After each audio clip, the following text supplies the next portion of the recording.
Greetings, Cam. I don't know how many of you, like myself, have read self-help books or books on stepping up your game or books on how to make money. And especially when I was younger, I was very much into these types of books. And one of them I read was The 48 Laws of Power by Robert Greene. And so I find now, later in life, especially in my walk, I find that I'm more interested in reading material that has a scriptural foundation that I can identify with in terms of my own journey and the things that I'm doing on this earth and you know what the word has to say about it. So I picked up my old book, The 48 Laws of Power, which I even quoted some of the laws in my biography for those of you who've read it. And I looked for the scriptural, biblical confirmation on some of the things that were being taught. And I actually found a few. So that's what this video is about. And let's jump in. Okay, for starters, never outshine the master. Always make those above you feel superior. In your desire to impress them, do not go too far in displaying your talents, or you might accomplish the opposite. Inspire fear and insecurity. Make your masters appear more brilliant than they are, and you will attain the heights of power. In other words, play your position. So I found in Matthew 5:16 how this should be done. A lot of people want to play the game, but you have to know how to play the game in order to get in the game and win. And Matthew 5:16 says, yes, indeed, let your light shine before men, but in such a way that they may see your good works and glorify your Father who is in heaven. A lot of the problem today is people's egos are out of control. We've got someone running the country with an ego that is out of control. That is not how to win people. You build up resentment and put people off by what we used to say, thinking you're all that, because you're not the only one who thinks they're all that. And people don't want to be around that. You might feel you're at the top of the game, but there is that other person who is still trying to get there, and they don't want to hear you bragging. And that's it's funny because Jay said that in one of his songs. He says, I hate to brag about the stuff I got, but I'm used to not having a lot. Well, yeah, that's a sure sign of those who don't not used to having anything. Do not put too much trust in friends. Learn how to use frenemies. Be wary of friends. They will betray you more quickly, for they are easily aroused to envy. They also become spoiled and tyrannical. But if you have a former enemy, he or she will be more loyal than a friend. Why? Because he or she has more to prove. In fact, you have more to fear from friends than enemies. And the word confirms false friends, especially. Psalm 55:21. His words are as smooth as butter, but in his heart is war. His words are soothing as lotion, but underneath are daggers. The OJs used to have a song out back in the day called The Backstabbers. That sort of remind me of that song because they're out there. You see, I put my little my old circle and now my new circle. Quite a difference. Some of y'all should tone down your circles. Conceal your intentions. Keep people off balance and in the dark by never revealing the purpose behind your actions. If they have no clue what you are up to, they cannot prepare a defense. Guide them down the wrong path, envelope them in enough smoke, and by the time they realize your intentions, it'll be too late. There are wicked people out there that don't want to see you succeed. Sometimes it's better to keep what you're doing to yourself. Proverbs 12:23 clearly states that the prudent keep their knowledge to themselves, but a fool's heart blurts out folly. You see a lot of people bragging about what they're going to get, and sometimes they brag about what they got and lose the chance to get what they thought they was going to get and lose what they got. You have to be wise and recognize that when you're blessed, you're not blessed to brag about it. There's a reason some of us get blessed. Always say less than necessary. When you are trying to impress people with words, the more you say, the more common you appear, and the less in control. Even if you are saying something trite, it will seem original if you make it vague. Powerful people impress and intimidate by saying less. The more you say, the more likely you are to say something foolish.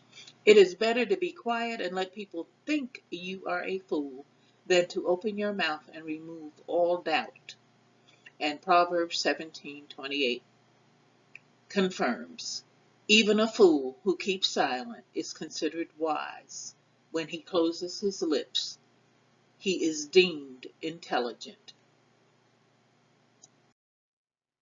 Win through your actions, never through argument. Any momentary triumph you think you have gained through argument is really just a temporary victory. The resentment and the ill will you stir up is stronger and it lasts longer than any momentary change of opinion.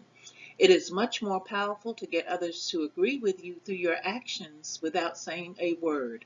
Demonstrate, do not illuminate. And Second Timothy second verse, second chapter, verses 23 to 24, confirms that have nothing to do with foolish, ignorant controversies. You know that they breed quarrels, and the Lord's servant must not be quarrelsome, but kind to everyone, able to teach, patiently enduring evil. Unquote.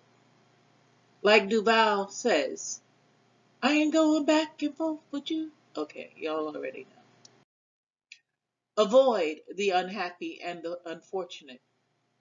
The unfortunate sometimes draw misfortune on themselves. They will also draw it on you. Unhappy people love company. Oh my God, misery, that's the truest thing ever said. Misery love company. If you associate with the happy and the successful instead, you'll be happy and successful. And 2 Peter 3:3 says, knowing this first of all, that scoffers will come in the last days with scoffing, following their own sinful desires. People mad all the time, they are some miserable people. That's why they mad. And some of them don't even know why they mad. They just want to be mad at everybody. So that's a train headed nowhere. You follow them, then two wrongs don't make the right. Learn to keep people dependent on you, the right people. In order for you to maintain independence, you must always be needed and wanted. The more you are relied upon, the more freedom you have. Make people dependent on you for their happiness and prosperity, and you have nothing to fear. Never teach them enough so that they can do without you. Now, when I first read this, I wasn't quite feeling it. I thought it took me somewhere else. It kind of sound like kind of a slave type deal. And then when I went to the word here lately, and I found in Colossians 4:6 that it's not how you what you do and you know with people to people, but how you do it. And a lot of times we don't get what we want out of each other because we don't know how to speak, we don't know how to ask. And Colossians gives us that. In 4:6 it says, let your speech always be gracious, seasoned with salt, so that you may know how you ought to answer each person. Even the bum on the street deserves respect. There are some people out there, y'all know who you are, who are so up on their high horse they feel they have the right to look down on people. I always say we don't look down on people unless we're picking them up. I never will be that person, and some of you need to stop being that person. Learn how to talk to people. Learn how to truly be ambassadors of God. That's what we are. When asking for help, appeal to people's self-interest, never for their mercy or gratitude. And that's a shame, but that's something a lot of people don't have. Even if you turn to a friend, an ally for help, don't bother to remind him or her of your past assistance or what you did for them, the good deeds, because they'll find a way to ignore you.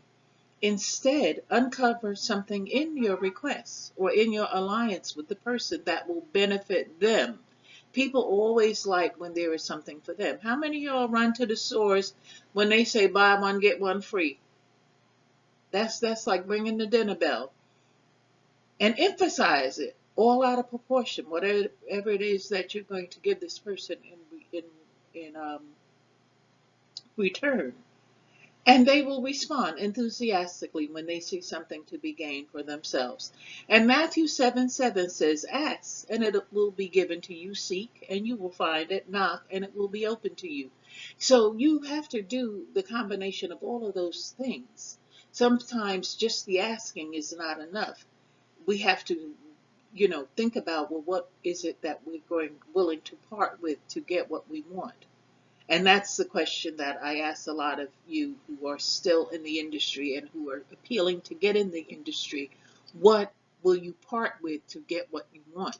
Think about that and be wise when you make your decision, because the wolf is out there and he's seeking whom he can devour. Crush your enemy totally. All great leaders since Moses have known that a feared enemy must be crushed completely. And it doesn't necessarily mean violently. A lot of you got the game twisted. Psalm 57:6 tells us that we have help. They set a net for my steps. My soul was bowed down. They dug a pit in my way, but they have fallen into it themselves. So we have angels around us, and we have, you know, we are protected. When we serve the Most High, we don't have to worry about nothing. So don't worry, don't worry. But crush your enemy totally out of your life, out of your soul. Don't think about your enemy. Don't provoke your enemy. Don't even wish bad on your enemy. Pray for your enemy. But remember that you have that wedge of protection. Okay, Sam, that's all I have to say about those principles. Those are the ones I found. And that's what I was led to share with you. If you can, bless the ministry in the description box below. And I thank you. I thank you so much for everything. God bless you and keep you in his name, the mighty Yeshua HaMashiach. Amen.